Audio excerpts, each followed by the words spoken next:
Flutter is absolutely amazing. I love it. I use it a lot, but there are some cases in which it is better to not use it for the web because it is not the best tool. So in our world of development, you should always understand that there is not a framework that can do everything and works perfectly for anything. So there are some frameworks that are better for some things and other for other things. If you want to go a lot faster, obviously using Flutter is amazing. It will help you to get a lot of time and to develop your application for multiple platforms easily. For the web, using Flutter is just another story, and you should understand what you want to create. Flutter for the web, it is used to create web applications and not websites. A web application, it is more an application that runs on a website. Not all frameworks create it in the same way. Flutter, it uses canvases to draw his data on the web. So if you want to create something that is 100%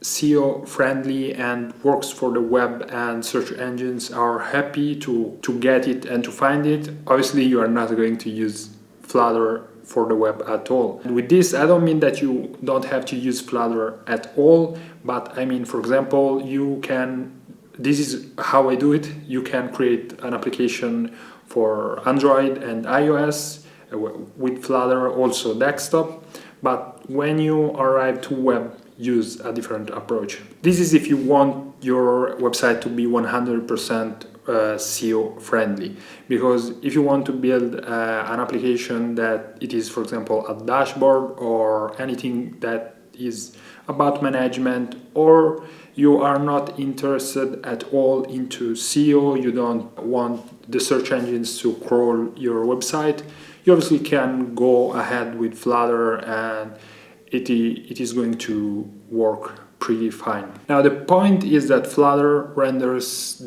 his data, etc.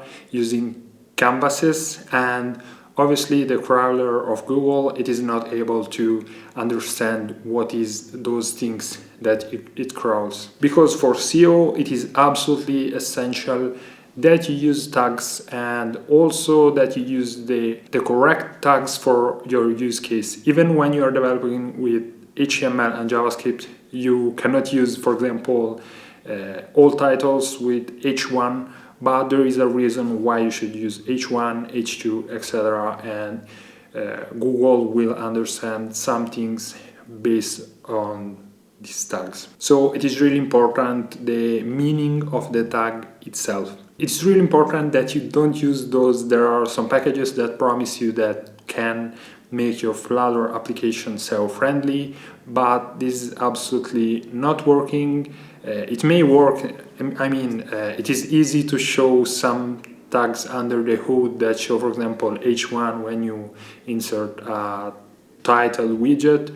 But the point is that this behavior is called cloaking, and it can result you in a ban for your website, and I don't think that this is what you want. So what you should do, in my opinion, for example, you can use Flutter to create your application for iOS, Android, or for example desktop, and for the web use another technology. I don't know, maybe Svelte, Vue, anything, but anything that renders meaningful tags with HTML and JavaScript. As I said previously, if you want to create dashboards or things like that, you absolutely can go fine with Flutter. So subscribe and follow me, because I really want to show you how you can create the website part in a record time. If I had a project, I would create the same application using Flutter, for example, for iOS, Android, and desktop.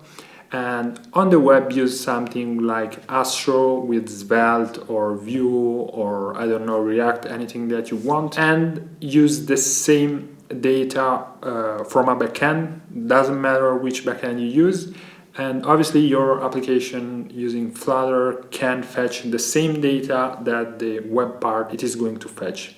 Obviously, doing like this, it is a little bit more complex, because you're going to have to develop one application that it is mobile and desktop, that is iOS, Android, and desktop, and you are going to develop the web part that it is totally a different project. Obviously, if you want, you can create a main backend And this depends obviously on you, but this is my suggestion and what I think it works best.